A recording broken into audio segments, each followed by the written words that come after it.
everyone, it's Joanne and I am doing a tutorial for Somewhat Girl this week. This week I wanted to show you a project that I did using a black and white image. This is Pixie from Somewhat Girl. She is a digital stamp and she's so super cute, and I wanted to do a tutorial on how to color in black and white using your Copics. Now, I am not a super expert on Copic coloring. I consider myself pretty... I'm not a beginner, but I'm not advanced, so maybe intermediate. And this image, I just used mostly the W family of Copic markers. So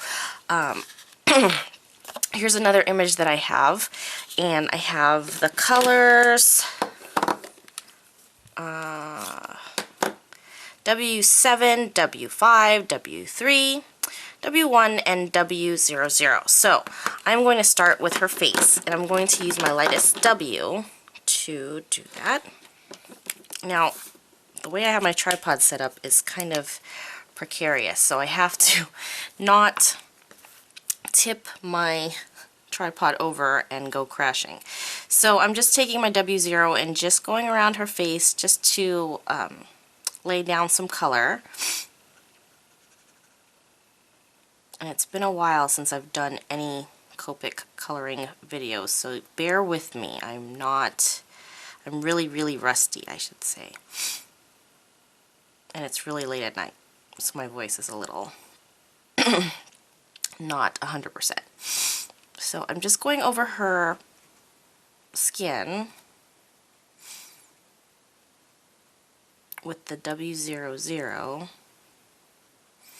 Now, this is more of a vintagey kind of black and white, I think.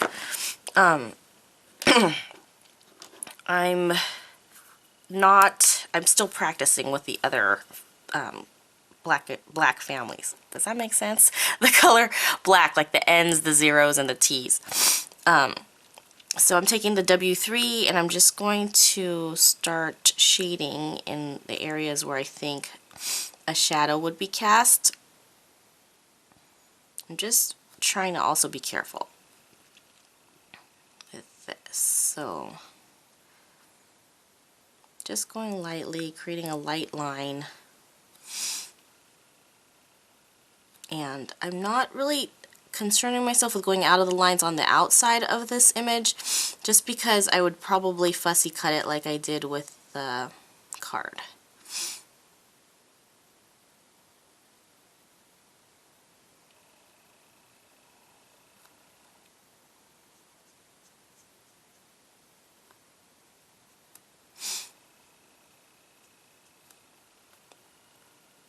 I'm just going to add a little dimension to her face.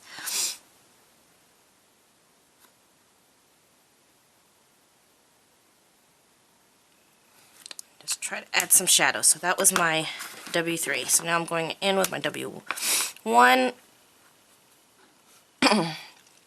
Kind of blending it out.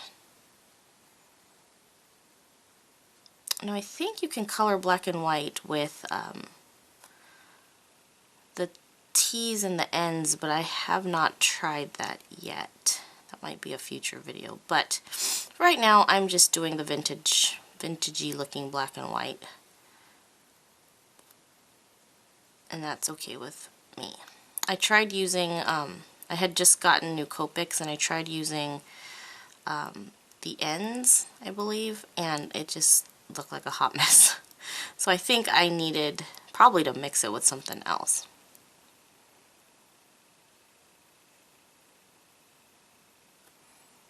So it looks a little funny right now, but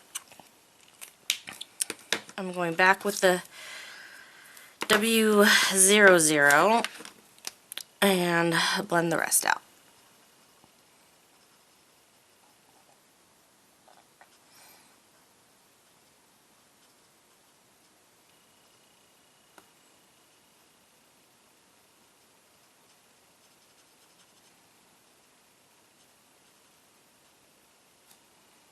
She's going to look a little funny. I think it always freaks me out when I color in black and white, just because it ends up looking more like zombie apocalypse. because nothing else is colored in black and white and it just looks strange, but you'll see what I mean and it would all make sense in a second. So now next I am going to focus on her hair, so I'm adding a couple and taking away the lighter colors. So I'm probably going to use the W3, 5, 7, and 9. So I'm going to start with my light color first. I'm taking the W3 and just going over the spots where I think she'll have a little bit more of a highlight. And this is always confusing to me because I never know. I have a hard time finding where the sun hits sometimes. And her hair is going to look a little strange and stripy for a minute, but you'll see what I am doing in 1 second. And I always forget her ear. Anyway, her ear is right there. I'll get to her ear after I get to her hair. So that was W3. I'm going in with W5. And I'm going to do like a flicking motion.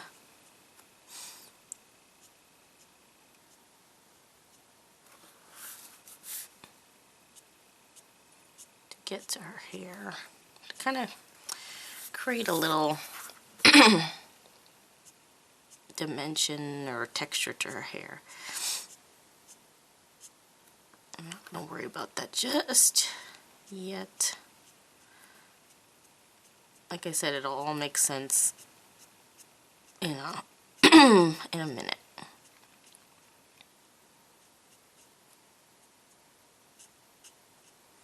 When you color her hair, you kind of want to go in the direction the hair grows.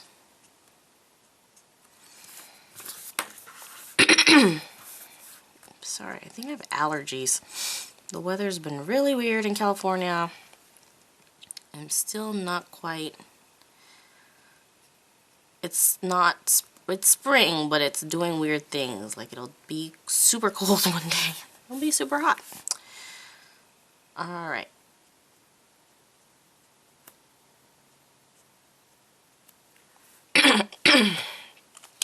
And then I'm taking the W7 and doing that again.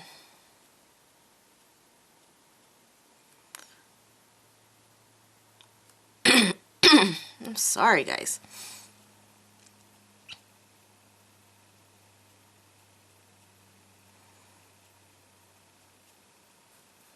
Just going around and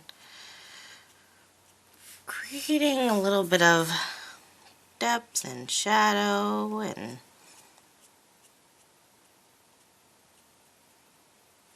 kind of making sense of it all, I guess.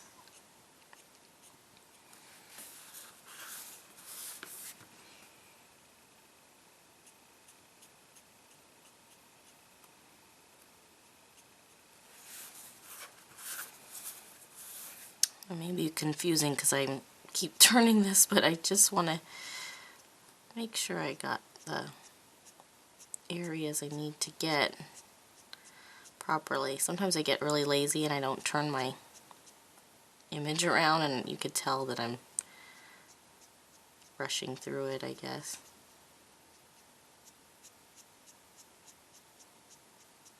Okay, that's W7. Now I'm going with the W9.